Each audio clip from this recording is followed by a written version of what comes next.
저희 집안은 기독교 집안이 아니고, 원래는 무교 집안이었는데, 중학교 1학년 때 이제 기독교 입문을 하게 되었죠. 그래서 이제 고등학교 졸업할 때쯤, 대학을 이제 신학을 공부할 수 있는 그런 이제 기회가 있어서, 귀락을 하게 되었죠. 원래 섬에서 한 12년 이제 개척 목회를 해오다가 이제 그곳에 이제 일을 이제 다 이제 마친 것 같고 해서 이곳의 전임자가 원래 그 목회를 좀 하다가 미국에 이제 유학을 간다 그래서 교회 좀 맡아달라고 그 연락이 왔어요. 그래서 이곳에 오게 되었는데 제가 그 섬에서 이제 떠나기 한 달 전에 집사람하고 이제 기도하면서 제일 처음에 연락 오는데요. 그곳에 가자고. 그렇게 이제 기도를 하는데 제일 처음에 연락 온 곳이 이곳이라, 이 동네 처음에 이제 와서 보니까 한 60호 정도, 한 80명 정도 이렇게 지금 살고 있는데, 제가 여기서 한 3년 정도 목회하다가 이제 다른 교회로 갈라갔었던 이유가 있었어요. 그게 뭐냐면, 우리 교회 예배당 옆에 천주교 공소가 있어서, 근데 천주교 공소가 우리 교회보다 먼저 들어왔다고 하더라고요. 천주교인들이 거의 반, 우리 교우들이 거의 반 가까이 되고 그래서, 여기서는 더 이상 선교하고 복음을 전하고, 나름대로 목회를 좀 하는 데 있어서 좀 한계가 있지 않겠는가 해서 떠나려고 한 적이 있었죠. 다시 개척하는 마음으로, 새롭게 좀 해보자, 이제 그런, 생각을 가지고, 이제 하게 되면서, 한 8년 전에, 결단을 했죠. 하나님, 내가 여기서 뼈를 묻고 여기서 제 인생을 다 쏟을 테니까 이곳에서 교회로서나 목회자로서 생활이라든지 이런 것들 좀 자립하고 살 수 있는 길을 좀 열어달라고 저녁마다 기도한 적이 있었죠. 교우들은 한 50대, 60대, 70대 그렇게 이제 있었고 한 20여 명이 있었는데 지금 제가 본 지가 한 16년 이제 다 됐는데 지금은 이제 60대, 70대, 80대가 되었어요. 그 교우들이 돌아가신 분들도 있고 제가 한 얼마 전에 한 일주일 잠을 못 잤어요. 왜 그러냐면은 지금 교우들이 앞으로 10년이면은 10년 지나면 절반이나 돌아가시지 않을까. 그러면 교회 유지라든지 앞으로 목회에 대해서 어떤 방향으로 목회를 제대로 해야 되지 않는가 해서 잠을 못 자고 좀 고민을 많이 한 적이 있었죠. 저희들이 원래 이제 민들레 농사를 짓기 전에 설립효소를 이제 해서 이제 판매도 하고 그랬는데 인터넷에 이제 사모님 그런 카페가 있어요. 그 집사람이 이제 그걸 알아가지고 거기다 설립효소를 좀 팔아보려고 올렸는데 한 이름 모르는 사모가 그곳에 민들레가 있으면 좀 채취해가지고 좀 한 박스 이렇게 말려서 좀 보내달라고 그런 이제 주문이 와서 평상에다 말리고 있었는데 한 장로님이 목사님 이 민들레가 종기종양 염증의 명약인데 어떻게 이걸 알고 여기다 널어놨냐 그래서 나는 그거 모르고 누가 보내달라 그러길래 보내주고 남은 거였다. 그냥 버리기도 그래서 여기다 널어놨다 하더니 한번 드셔보시라고. 근데 제가 그때 만성 위염이 돼가지고 10여 년 고생을 많이 했어요. 그래서 염증에 좋다니까 내가 한번 먹어보자. 그래가지고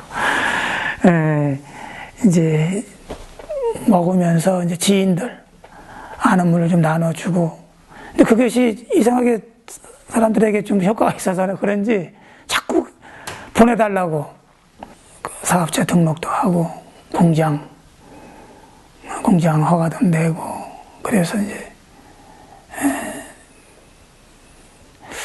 군이나 이제 농업기술센터에서 이제 지원도 받게 되고, 그러면서 이제, 활성화가 되고, 그래서 이제 생생정보통 거기까지 방영이 되고, 생생정보통 방영된 거는 그 귀농 성공 사례 그 프로 하나의 일환으로 이렇게 나오고 그런 점이 있었죠.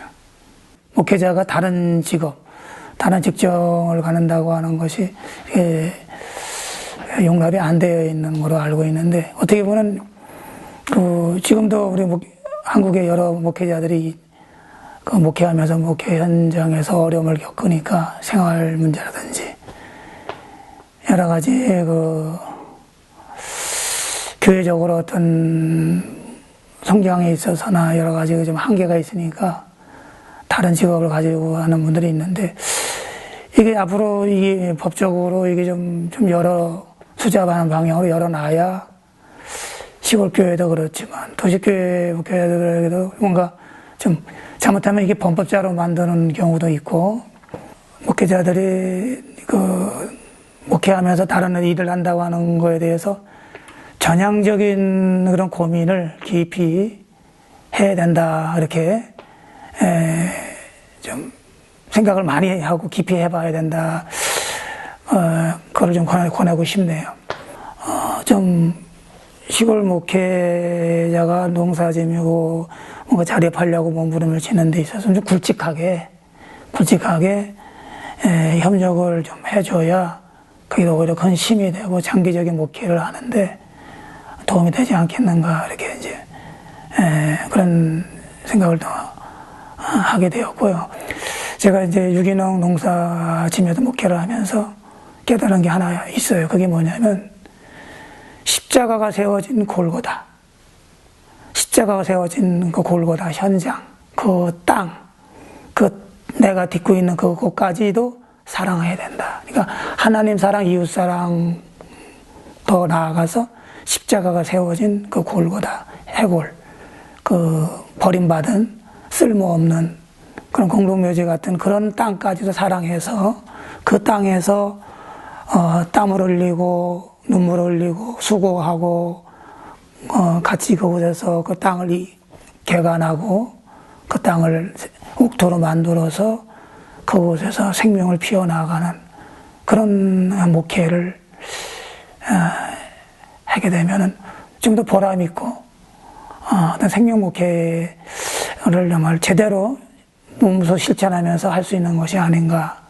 농사 이제 일을 하다 보니까 좀 바빠요. 바쁘니까 좀 우리 성도분들에게 좀 이제 미안한 부분이 있어요.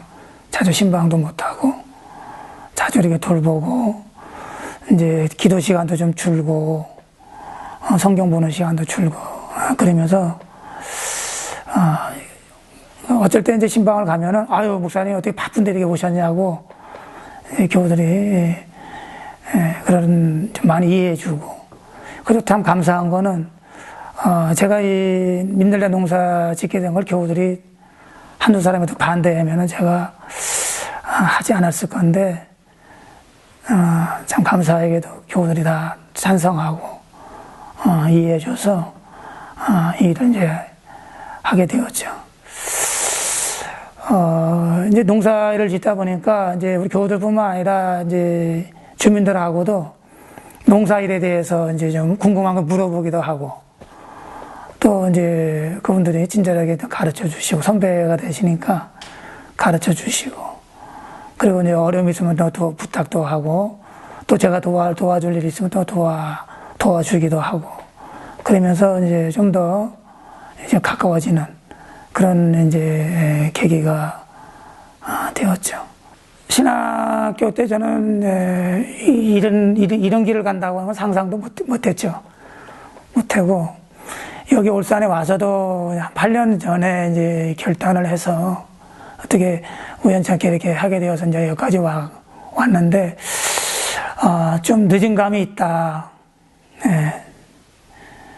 그런 생각을 좀 하게 돼요. 그래서 신학교 때부터 좀 준비를 30대부터 준비를 해서 현장에 나아가서 같이 이렇게 사모와 그런 뜻을 감 품고 시작을 하면 더 좋은 그런 결과, 더 좋은 그런 열매가 맺어지지 않겠는가, 이제 그런 생각을 하게 되죠.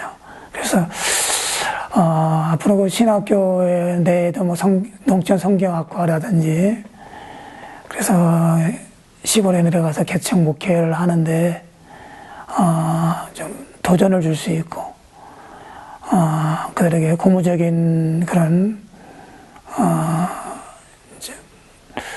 그런 기회를 좀 줄 수 있는 그런 어떤 마당이랄까요? 그런 어떤 멍석을 좀 깔아주는 그런 것도 좀 필요하다고 봅니다. 그래서 그런 준비를 해서 목회 현장에 나가면은 더 방황하지 않고 또 다른 친구들이나 다른 교회하고 비교하면서 어떤 좌절감이라든지 열등감이나 좀 어렵다고 좀 힘들다고 해서 옮기려고 하고 그런 나약한 그런 목회가 되지 않겠는가 그런 생각을 좀 해봅니다.